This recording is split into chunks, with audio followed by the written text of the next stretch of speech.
और एक साया तो ऐसा था जो थोड़ा सा कैमरे पर रिकॉर्ड हुआ था। मुझे तो वो दूर जाते हुए भी दिखा, परंतु कैमरे पर बस उसकी छोटी सी छवि ही मैं रिकॉर्ड कर पाया। कुछ यहाँ पर भी है, पत्ते गिर रहे, छोटी सी भी आवाज हो ना वन में तो ऐसा लगता है कोई।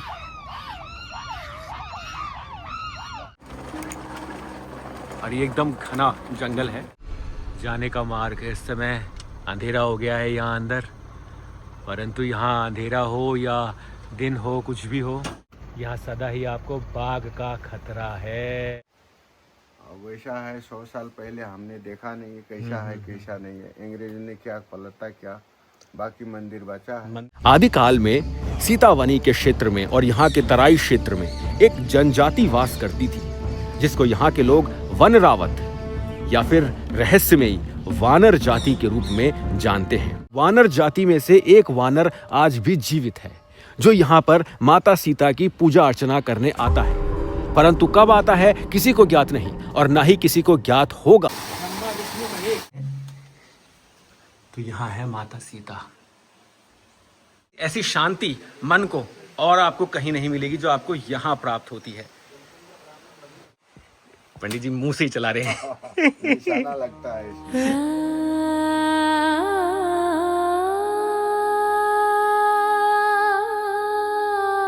जब भगवान राम ने धोबी के वचन पर माता सीता का त्याग कर दिया था और उन्हें वन गमन का आदेश दिया था, तो माता सीता के गर्भ में, माता सीता अकेली नहीं थी, उनके गर्भ में तो रघुवंश का अंश पल रहा था, परंतु उनके साथ कोई गया था।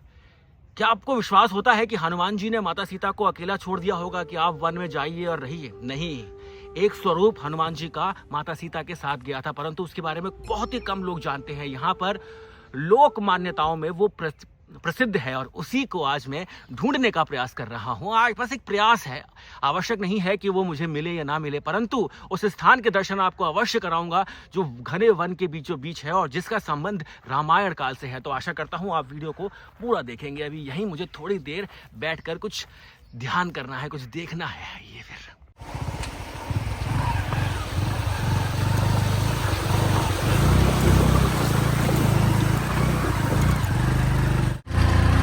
देखिए, आप कितने भी निडर हो, परंतु जब आपको ये ज्ञात होता है ना कि जिस वन में आप जा रहे हैं, घने वन में, वहाँ बाघ है और बाघ वहाँ का मनुष्यों का, मानवों का भी शिकार करता है। झूठ नहीं बोलूँगा, एक बार को तो दिल धक धक हो गया, ऐसा लगा बाघ आ गया सामने। क्योंकि वन बहुत घना है और यहाँ बाघ आते रहते हैं। बाघ यदि कहीं होगा अंदर भी तो वो कैमोफ्लेज हो चुका होगा, बिल्कुल उसका जो रूप है वो छुप चुका होगा, मिल गया होगा इन वृक्षों में। कुछ और दिखाए ना दिखाओ, ये देखिए वो जाते हुए देखिए हिरन, हिरन यहाँ पर दिखाई देते हैं आपको। दोस्तों, मुझे तो अभी तक कुछ दिखा नहीं, परंतु मुझे एक बात पे विश्वास है। मैं 2 दिन से यहाँ हूँ और मैं यदि यहाँ मर भी जाऊँ ना, तब भी मुझे कुछ दिखेगा नहीं। गाँव वालों का ऐसा मानना है कि यहाँ पर एक ऐसा जीव है जो हनुमान जी के जैसा है, परंतु हनुमान जी के जैसा उसका स्वर्ण देह नहीं है। उसके देह पर राख लिपटी हुई है। पास में एक गांव है, अधिक दूर नहीं है, और मैं यहीं रुका हूं पिछले 2 दिवस से। और कीड़े ने भी देखिए काट लिया मेरे यहाँ पर बहुत तेज़ आती वक्त। और ऐसा उनका मानना है कि मैं अभी रामनगर में नहीं हूँ, रामनगर के वन में नहीं हूँ। ये ऐसा वन नहीं है जहाँ पर बाघ का कोई भय है। और परंतु यहाँ से एक जीव जाता है सीतावनी, जहाँ मैं अब जाऊँगा, अभी आपको दिखाऊँगा वो भी। और एक बड़ा अच्छा प्रश्न किया मुझसे गांव वालों ने कि एक बात बताइए, आपने तो रामचरितमानस पढ़ी है, वाल्मीकि रामायण पढ़ी है, सुंदरकांड में एक दोहा है, अष्ट सिद्धि नवनिधि के दाता असवर दीन जानकी माता। जब माता सीता ने हनुमान जी को लंका पहुंचने के पश्चात ये वर दिया था अष्ट सिद्धि और नवनिधि का, तो हनुमान जी छोटा रूप बनाकर लंका में प्रवेश कैसे किया हनुमान जी ने? तो महिमा और अड़िमा ये सिद्धियां हनुमान जी के पास पहले से ही थी, सूर्य देव जी ने उन्हें दी थी। और ये भी यहाँ पर है एक बात कि हनुमान जी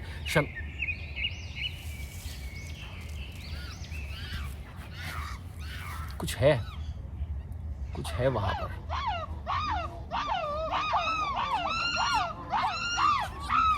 कोई जानवर, कुछ यहाँ पर भी है, पत्ते गिर रहे, छोटी सी भी आवाज हो ना वन में तो ऐसा लगता है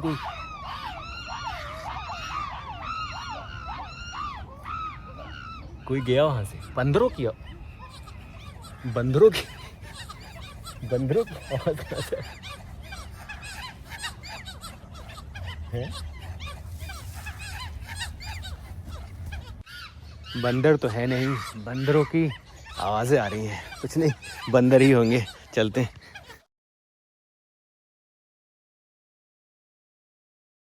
सीता ने राम के साथ वैशाख मास में यहाँ महादेव की पूजा अर्चना की। महाभारत के अध्याय 83 में श्लोक 49 से 60 तक सीतावनी तीर्थ का उल्लेख मिलता है। नहीं, मुझे महाभारत में सीतावनी का उल्लेख कहीं नहीं मिला। यहाँ स्पष्ट रूप से लिखा नहीं है कि कौन से पर्व में है, तो संभवतः किसी ऐसे संस्करण में होगा जो मैंने अब तक पढ़ा नहीं है। जो संस्करण मैंने पढ़े हैं उसमें सीतावनी का उल्लेख कहीं नहीं मिलता। और यहाँ पर यह भी लिखा है कि माता सीता ने और भगवान राम ने यहाँ आकर महादेव की आराधना की थी। तो संभव है यहाँ का इतिहास उसके साथ जुड़ा हो, महाभारत काल से इस स्थान का कोई संबंध ना हो। और ये एकदम घना जंगल है। हिंदू धर्म के साथ ये एक बहुत बड़ी समस्या रही है।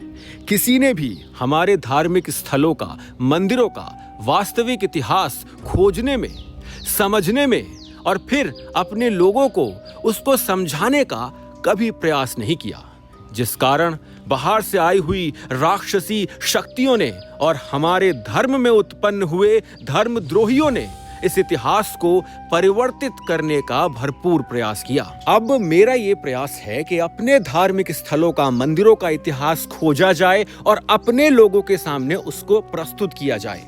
आप इस वीडियो को पूरा देखकर मेरी सहायता कर सकते हैं, शेयर कर मेरी सहायता कर सकते हैं। और यदि आपको मेरा यह प्रयास उत्तम लगता है तो आप मेरे चैनल की, इस चैनल की मेंबरशिप लेकर इस प्रयास में मेरी वित्तीय सहायता भी कर सकते हैं। अपने इस प्रयास के चलते मैं आ गया हूं उत्तराखंड के रामनगर में स्थित रामायण कालीन सीतावनी तीर्थ। दोस्तों, सीतावनी जाने का मार्ग है। इस समय अंधेरा हो गया है यहाँ अंदर, परंतु यहाँ अंधेरा हो या दिन हो, कुछ भी हो, यहाँ सदा ही आपको बाघ का खतरा है। ये देखिए,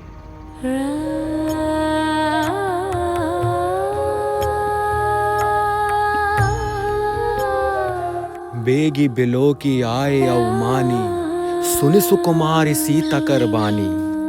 जब सीता माता ने महलों का त्याग किया भगवान राम के आदेश पर और वन में प्रवेश किया, तो माता सीता की वो पीड़ा भरी वाणी सुनकर पूरा वन जैसे द्रवित हो उठा, क्योंकि सीता माता कोई और नहीं, धरती माँ की ही पुत्री थी और ये वन्य जीव भी इस धरा से ही उत्पन्न हुए हैं।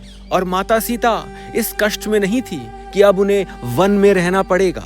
वो इस कष्ट में थी, इस पीड़ा में थी कि अब उन्हें पुनः भगवान राम का वियोग सहना पड़ेगा।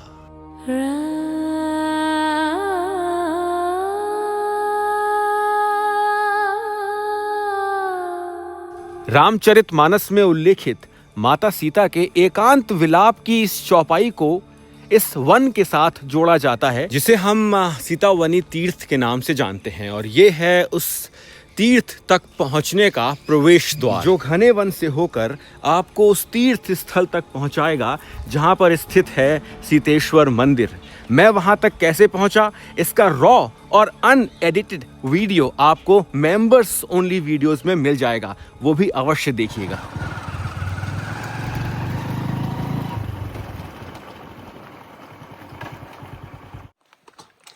ये है दोस्तों सीतावनी प्राचीन मंदिर।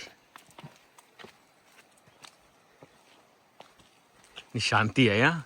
तो दोस्तों, मैं पहुंच चुका हूँ इस समय सीतावनी के घने जंगल में, और आपको मैं इतिहास बताने वाला हूँ रामायण काल के एक ऐसे सिद्ध मंदिर का जहाँ की मान्यता माता सीता के साथ जुड़ी हुई है।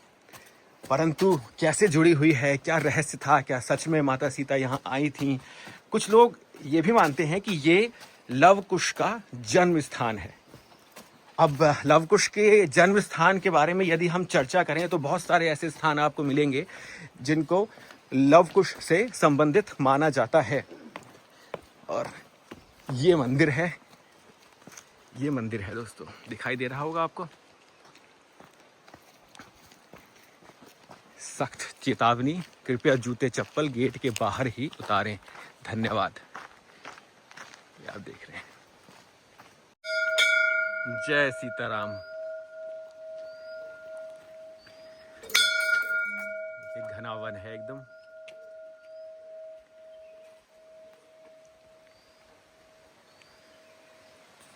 बहुत शांति है यहाँ, शांति ही शांति।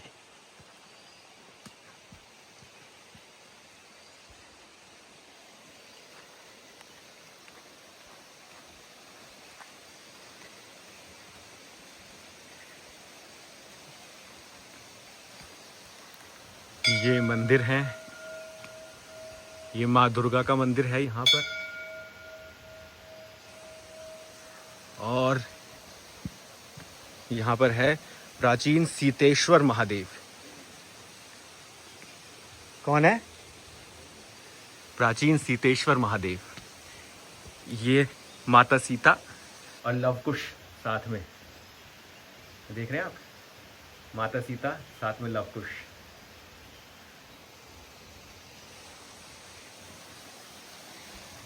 और ये यहाँ पर महादेव का शिवलिंग है विराजमान। यहाँ पर एक शिवलिंग है एक।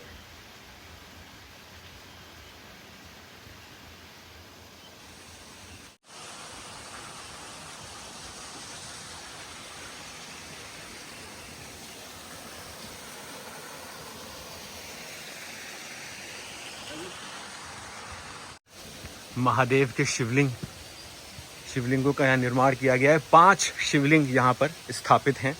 इनका संबंध पांडवों के साथ तो नहीं है, परंतु इनका संबंध रामायण में उन 5 संत ऋषियों से रहा होगा, जिनके बारे में मैं आगे आपको बताऊंगा। ये हैं 5 शिवलिंग। गुरु जी का कहना है कि ये 5 शिवलिंग पंचभूतों को दर्शाते हैं। भगवान भू, अग्नि, नीर, गगन, वायु उनको दर्शाते हैं। ये एक ऐसा अनुभव है जिसका आभास आपको इस स्थान पर आकर ही हो सकता है। वीडियोस में आपको वो नहीं दिखा पाता मैं जो मैं अनुभव करता हूँ साक्षात रूप से, परंतु फिर भी कुछ तो संकेतिक आपको दिखाने का प्रयास करता हूँ। ये है रामधारा। यहाँ के स्थानीय निवासी यहाँ आकर स्नान करते हैं जब यहाँ मेला लगा करता है। हर हर महादेव। दोस्तों, आज मैं आपको रामायण काल के एक ऐसे स्थान के दर्शन कराने जा रहा हूँ जिसका इतिहास संभवतः आपको ज्ञात नहीं होगा। माना जाता है कि माता सीता ने इसी स्थान पर लव कुश को जन्म दिया था। क्या ये सत्य है या नहीं, ये जानेंगे बाद में।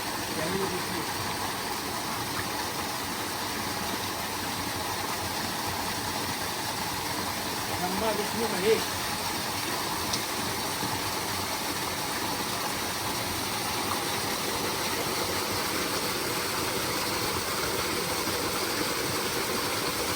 ब्रह्मा विष्णु महेश।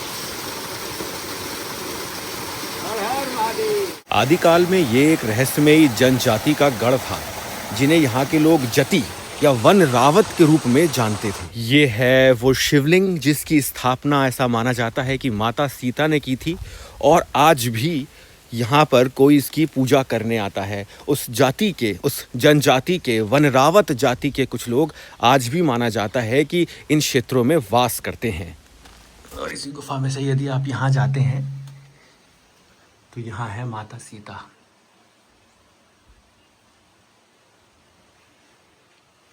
पूरा एकदम गुफा जैसा बना हुआ है। कभी कभार तो इतने उपद्रव है, 2-3 दिन का। आप थोड़ा बहुत क्या है, जितने लोग आता है आदत खराब कर दिया ना, प्रसाद लेके बंदरों को दिया करते होंगे। हाँ, इसीलिए आदत खराब कर दिया है। तो पंडित जी, आप यहीं पर वास करते हैं? हाँ जी, यहीं पर रहता हूँ जी। आपका शुभ नाम क्या है पंडित जी? हमारे शुभ नाम विनय गिरी जी। आप इतिहास यहाँ जब लक्ष्मण जी सीता मैया को ले आन के यहाँ जंगलों में छोड़ दिया था, तो यही क्षेत्र है जो है सीतावनी। तब से ये सीतावनी है। अच्छा, और यहाँ एक वाल्मीकि आश्रम भी है?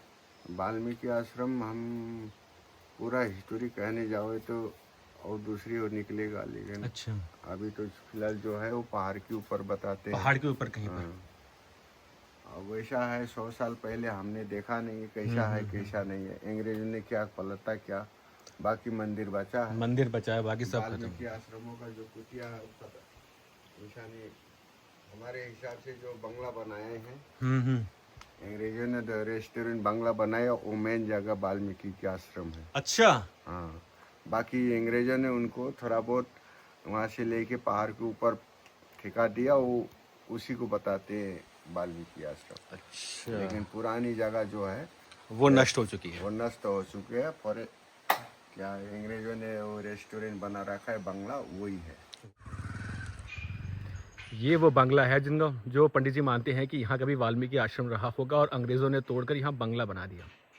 वहाँ जाने का अनुमति नहीं है। हनुमान जी का यहाँ मंदिर है। ये सीतावनी में, मैं इस समय घने वन के अंदर हूँ। जय बजरंगबली। और ये हनुमान जी का मंदिर है। ये यहाँ पे दत्तात्रेय भगवान हैं या ये महादेव और भगवान विष्णु का सम्मिलित रूप है किसी प्रकार का, यहाँ पर जो प्रतिमा बनी है। और ये हैं राम दरबार, राम जी, माता सीता, लक्ष्मण जी, हनुमान जी।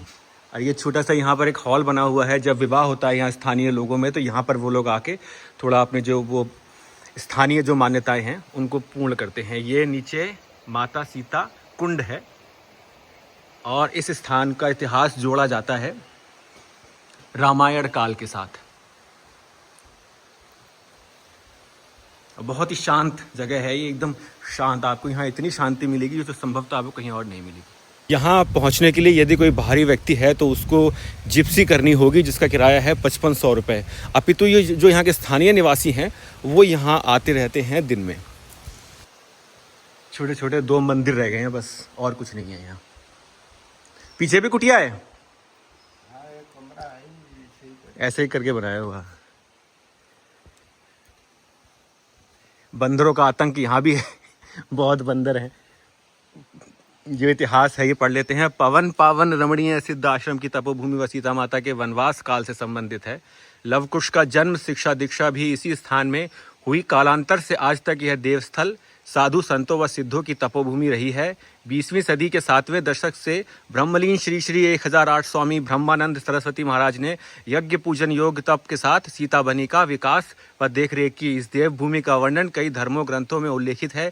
स्कंद पुराण में सीतेश्वर महादेव की महत्वता का पूरा उल्लेख मिलता है। इसके अनुसार कौशिकी कोसी नदी के बाईं ओर शेषगिरी पर्वत है। यहाँ सिद्धों गंधर्वों का विचरण स्थल है। पुराणों की मान्यता है जो लोग रामधारा में स्नान कर यहाँ सीतेश्वर की पूजा करते हैं उन्हें सद्गति मिलती है। सीता ने राम के साथ बैसाख मास में यहाँ महादेव की पूजा अर्चना की। महाभारत के अध्याय 83 में श्लोक 49 से 60 तक सीतावनी तीर्थ का उल्लेख मिलता है। तो दोस्तों, आप लोग पूछते रहा करते हैं ना कि आप महाभारत के आपने बहुत से स्थान हमको दिखाए हैं, परंतु आपने रामायण काल के कोई स्थान हमें अभी तक दर्शन नहीं कराए हैं। तो ये रामायण काल का स्थान है और इसका इतिहास और क्या है वो जानने का प्रयास करेंगे।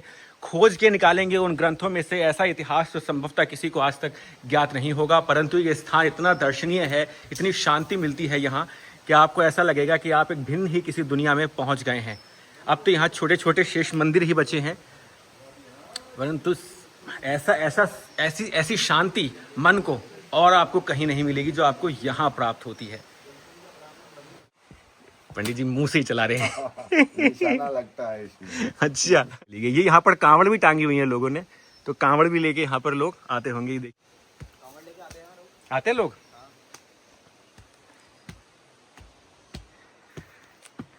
ये देखिए दोस्तों, यहाँ गांव होंगे आसपास? कोई गांव नहीं है।